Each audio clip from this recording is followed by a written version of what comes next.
अरे, आज आप जानेंगे झरनों के बारे में ऐसे तथ्य जो कोई नहीं जानता। झरने सबसे आश्चर्यजनक प्राकृतिक घटनाओं में से एक हैं। हर साल यह झरने दुनिया भर से हजारों पर्यटकों का ध्यान अपनी ओर आकर्षित करते हैं। वे न केवल अपनी सुंदरता से मोहित होते हैं, बल्कि अपनी शक्ति से भयभीत भी होते हैं। यदि आप प्रकृति में चमत्कार की तलाश में हैं, तो आपको अपने जीवन में कम से कम एक बार झरने को अपनी आंखों से देखना चाहिए। दुनिया का सबसे ऊंचा जलप्रपात वेनेजुएला में स्थित है और इसे एंजेल कहा जाता है। इसका नाम एविएटर जेम्स एंजेल के सम्मान में मिला, जिन्होंने हीरे के भंडार का पता लगाने की कोशिश की, लेकिन केवल एक सुंदर झरना देखा। यदि आप अपने मानसिक स्वास्थ्य में सुधार करना चाहते हैं, तो कई वैज्ञानिक पहले ही शांत करने के लिए जलप्रपात ध्वनियों की प्रभावशीलता को सिद्ध कर चुके हैं। यह शरीर को आराम करने और किसी भी तनाव से निपटने में मदद करता है। सभी झरने न केवल जमीन पर, बल्कि समुद्र के तल पर भी मौजूद हैं। तो उनका अध्ययन करना बहुत कठिन है, लेकिन यह लगभग 7 ऐसे झरनों के लिए जाना जाता है। सबसे बड़ा ग्रीनलैंड और आइसलैंड के बीच स्थित है और इसकी ऊंचाई लगभग 4 किलोमीटर है। प्रसिद्ध नियाग्रा फॉल्स के बारे में तो बहुत से लोग जानते हैं, लेकिन कम ही लोग इस बात को जानते हैं कि इस झरने की आवाज दिन में 2 किलोमीटर दूर और रात में 7 किलोमीटर दूर तक सुनी जा सकती है। मुख्य यूरोपीय शक्ति, जिसे झरनों का देश कहा जाता है, नॉर्वे है। देश के क्षेत्र में 14 बड़े झरने हैं, जिनमें से 3 दुनिया के 10 सबसे बड़े झरनों की रैंकिंग में शामिल हैं।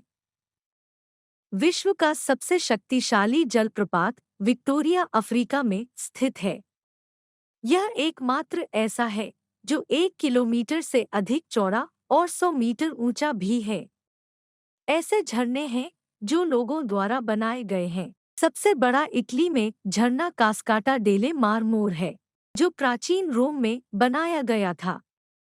इसकी ऊंचाई सिर्फ 165 मीटर से अधिक है। पृथ्वी के सबसे ठंडे महाद्वीप अंटार्कटिका पर एक खूनी जलप्रपात है। इसकी पानी की धाराएं चमकीले नारंगी और लाल रंगों में रंगी हुई हैं, और सभी इस कारण से कि टेलर ग्लेशियर में स्थित झील, जिसने झरने को जन्म दिया, आयरन ऑक्साइड से भरपूर है। उत्तरी क्षेत्रों में हमारे देश के निवासी झरने को अलग तरह से कहते हैं पदुनामी, और सच कहूं तो वे पूरी तरह से सही हैं। नियाग्रा फॉल्स चलती है, लेकिन पानी के प्रवाह के कारण नहीं, बल्कि इसकी खासियत हर साल 90 सेंटीमीटर से स्थानांतरित हो जाती है।